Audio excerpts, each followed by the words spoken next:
So I love the way you're taking us on a journey, walking into these different areas. Certainly, and every room is telling its own story. Helen Turner is Director of Education for the St. Louis Kaplan Feldman Holocaust Museum. She walked us through an exhibition that's at the core of the museum's expansion, and we will detail the scope of that expansion in a moment. First, Turner explains the choices the design team made for the exhibition and how the color scheme plays a key role in the storytelling process.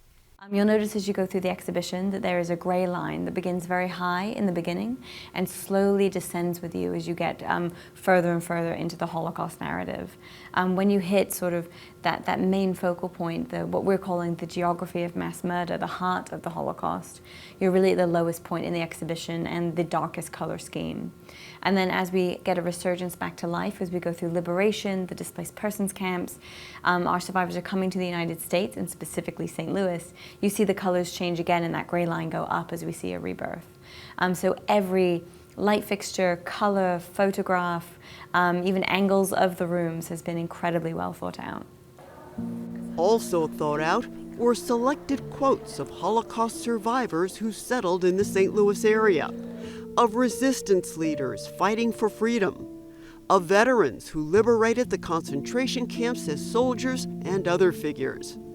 Turner says prior to the museum's official opening, there will be a private tour of the exhibition for survivors and their families. We know that this is deeply personal, and I can't imagine walking into a museum and seeing myself or my story represented there.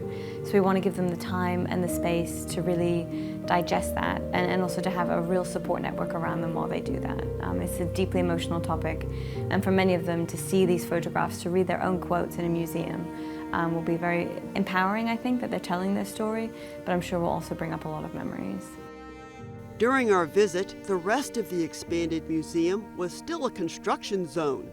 But when it opens to the public, the 35,000 square foot facility will include an impact lab to explore issues of bias, stereotyping, hate crimes, and moments in history that pertain to the Holocaust.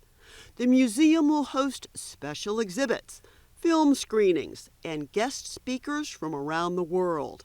What began in 2017 as an idea for a modest renovation is transforming into a world-class museum Helen Turner says is urgently needed. You know, sometimes people ask me, why talk about the Holocaust? It happened a very long time ago.